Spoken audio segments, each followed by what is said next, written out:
Hello beautiful people, welcome back to one more mini blog. Simple వేలో and తక్కువ టైంలో bagara rice ఎలా prepare చేయాలో ఈ వీడియోలో చూసేద్దాం. ఫస్ట్ ఆనియన్స్ ఫ్రై చేసుకొని తర్వాత మసాలా దినుసులు కూడా వేసుకొని మంచిగా ఫ్రై చేసుకోవాలి. దాని తర్వాత క్యారెట్స్, పొటాటో, ఇంకా ఏమైనా వెజ్జెస్ ఉంటే అవి కూడా యాడ్ చేసుకొని మంచిగా ఫ్రై చేసుకోవాలి. ఫ్రై అయిన తర్వాత పచ్చిమిర్చి, పుదీనా కూడా వేసుకొని ఫ్రై చేసుకోవాలి. అది కూడా ఫ్రై అయిన తర్వాత టమాటా వేసుకొని ఫ్రై చేసుకొని అది మంచిగా మగ్గే వరకు ఉంచుకొని తర్వాత మనం ఎంతైతే రైస్ తీసుకుంటున్నామో ఆ రైస్ అందులో వేసుకొని కలిపేసుకోవాలి. రైస్ కలిపిన తర్వాత పెరుగును కూడా యాడ్ చేయాలి. కొంచెం ఒక గ్లాస్ రైస్ తీసుకుంటే 2 glasses ఆఫ్ వాటర్ మనం అంతా యాడ్ చేసుకోవాలి.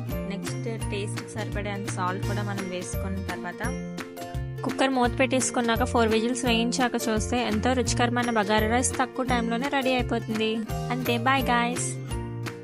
మీకు నచ్చినట్లయితే లైక్ చేయండి. ఇలాంటి మరెన్నో వీడియోస్ కోసం మన ఛానల్ని సబ్స్క్రైబ్ చేయండి.